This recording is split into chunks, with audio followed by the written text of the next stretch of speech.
Hello guys, magandang araw sa inyo. Welcome back to my channel.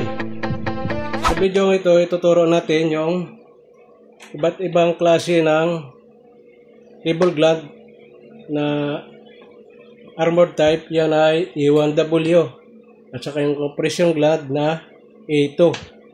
Yan ang kalimitan na ginagamit sa mga armored na cable at saka yung non-armored na cable. Mayroon tayong dalawang types ng cable gland, yung armored, kagaya nito, at saka non-armored. Ibig sabihin, pag E1W, yan ay SWA na cable o steel wire armored. Ang ibig sabihin nun, armored type siya. Pero pag non-armored, yan ang itsura ng cable na yan. Wala siyang armored. Kaya kailangan mo ng cable gland type na ito. Meron tayong mga sizes ng mga cable gland. At saka meron din tayong mga sizes ng mga cable. Kagaya nito, 1.5 mm, 2.5 mm, 4 mm, 6 mm, 10 mm, 16 mm, 25 mm, 50 mm, 70 mm, 95 mm, 120 mm, 150 mm, 185 mm, at saka 240 mm na size ng cable. Meron din tayong cable gland type na PVC. Yan ay compression type din siya.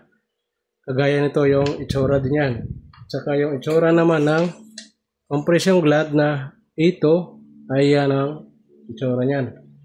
Tuturo natin sa inyo kung ano ba ang halimbawa ang 1.5 or 2.5 mm na cable ay anong gland ba ang number niya. At ito na, simulan na natin. Yung armored gland ay na E1W, yan ay sa mga armored type na cable. Yung compression gland naman na ito ayan sa mga non-armored na cable. Yan ang ginagamit natin. Ngayon, mayroon din tayong isasama na rin natin yung earth cable. Wala tayo dito sa size na 2.5 mm. Ang 2.5 mm by 3 core, 2.5 mm by 3 core ay number 0. Ito ay gland size natin, gland size. Yan size yan. Yung 2.5 mm by 4 core, 4 core ay number 1. Ang 4 mm by 3 core ay number 1 ulit. Ngayon, sundan nyo ito guys, kasi halimbawa pag na-interview kayo, alam nyo na kung anong sasagot kung anong size ng cable gland na gagamitin nyo sa cable size na ito.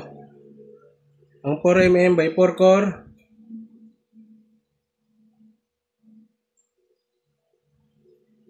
ay number 1 ulit, yung size nya.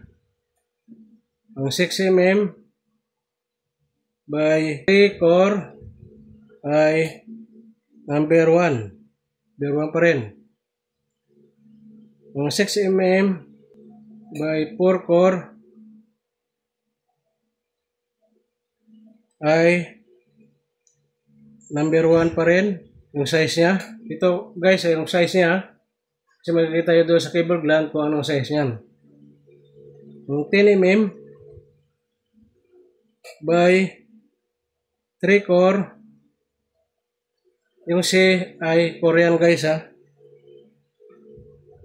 Number 1 ulit. Ang 10 mm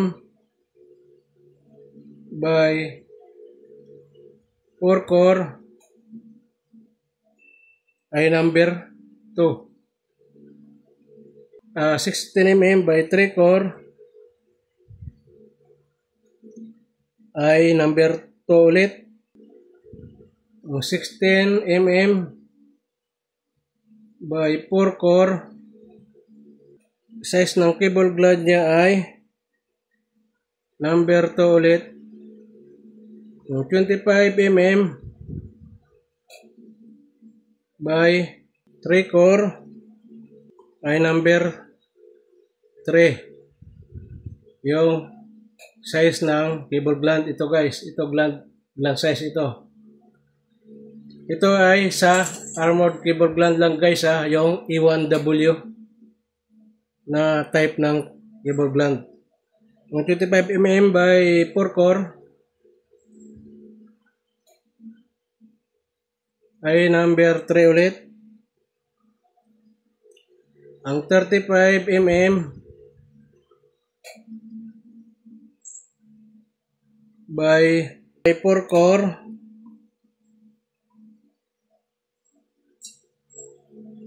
ay number 3. 50 mm by 4 core ay number 4. Cable gland size number 4. Ang 70 mm by 3 core ay number 4 na size. Ang 70 mm by 4 core number 4 ulit. Ang 95 mm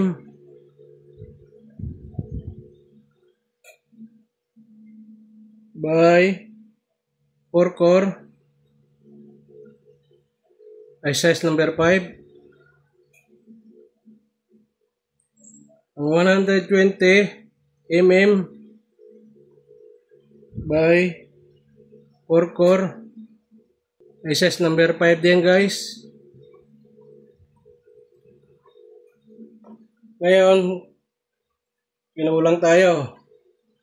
Lipat natin dito. Ang 150 mm by 3 core ay number 5 guys. Number 5 din siya. Ang 150 mm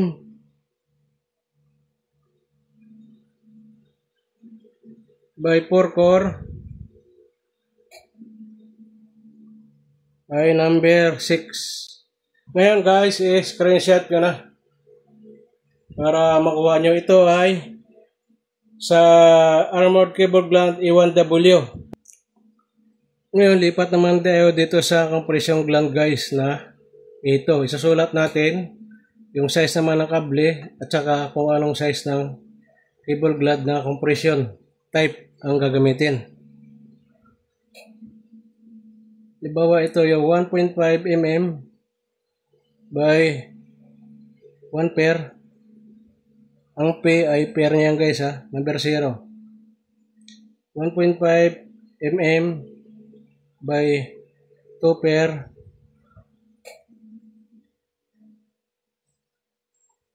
ay number 0 ulit. Ito sa control cables ito guys ha, ginagamit 1.5 mm by 4 pair ay number 1. Ang 1.5 mm by 8 pair ay number 1. Size ng cable pero armored compression siya.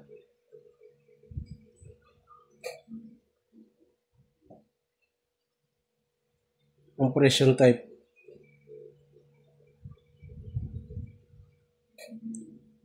Number 1 siya. Ang 1.5 mm by 8 pair. Ito sa IPVC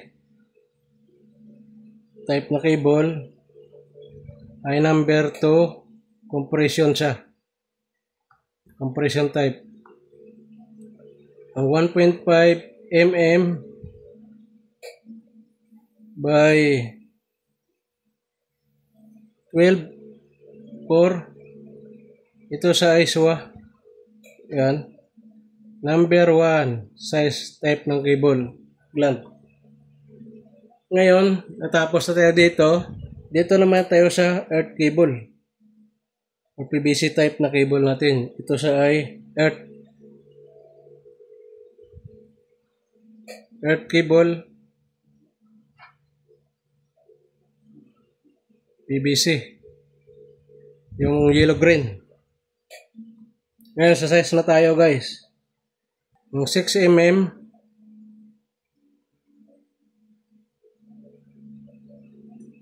6 mm by 1 core. Ito ay laging 1 core kasi ito sa guys ay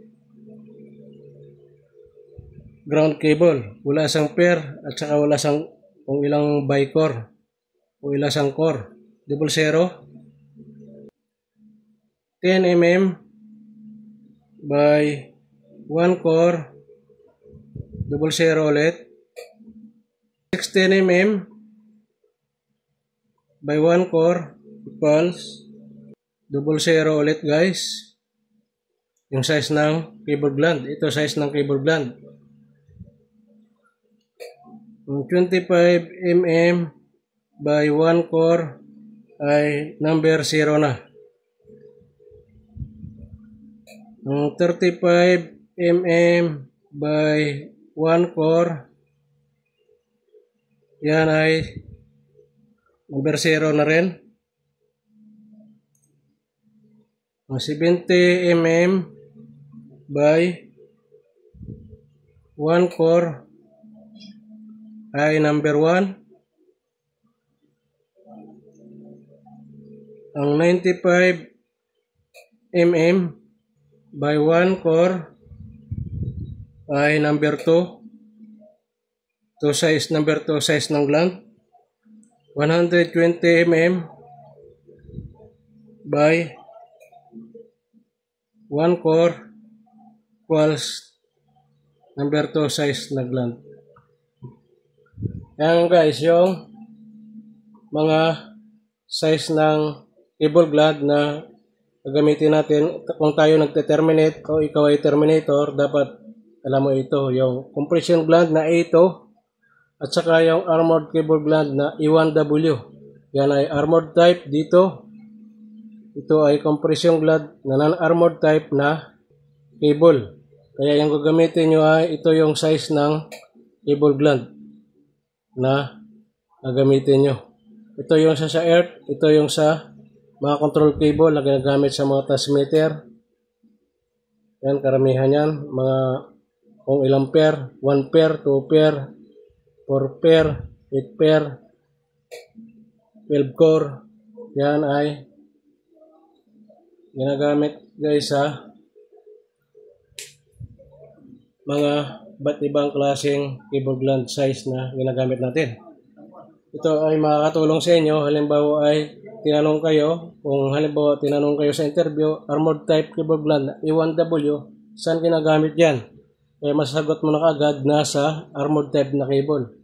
Halimbawa naman ay compression gland na E2, saan ginagamit yan? E di isasabihin nyo sa non-armored na cable, armored type na cable. Yung cable gland natin, mayroon tayong armored type at saka non-armored type at saka PVC type. May brass type din tayo na cable gland. Kagaya nito, yan ang mga cable gland na ginagamit natin sa ating kable. Sana guys na maliwanag ito sa inyo, yung mga size ng cable gland. Kaya screenshot nyo na lang ito para makita nyo. Kasi ito hindi nyo makikita sa Google to. Kaya yung makikita nyo lang doon kung anong mga size ng mga kable. Nagsimula tayo sa halimbawa 1.5, 2.5. Dito ko na hindi ko na sinulat dito guys. Yung 1.5 pala dito, mm pahabol. 1.5 mm by 3 core. ang cable gland niya ay 00.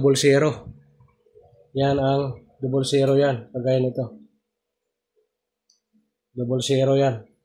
So guys, salamat sa panonood. Ito ay binahagi lang natin sa inyo. Sana makatulong to sa inyo sa mga baguhan na mga terminator o nagtatrabaho bilang electrician. Kasi pag inutusan kayo kung anong type ng cable gland, hindi nyo malaman. Kasi pag sinabi na A1W, hindi nyo alam kung ano bang klase na gland yan. Kung saan ginagamit na cable type o SWA. Ibig sabihin sa SWA, yan ang A1W. Yung steel wire armored na cable type. Ito naman ay non-armored na cable. So guys, sana ito may natutunan kayo sa paliwanag natin na ito. Mga type ng sizes ng mga wire natin. Yung wire description niya, yan ang tinatawag na wire description, cable gland type description.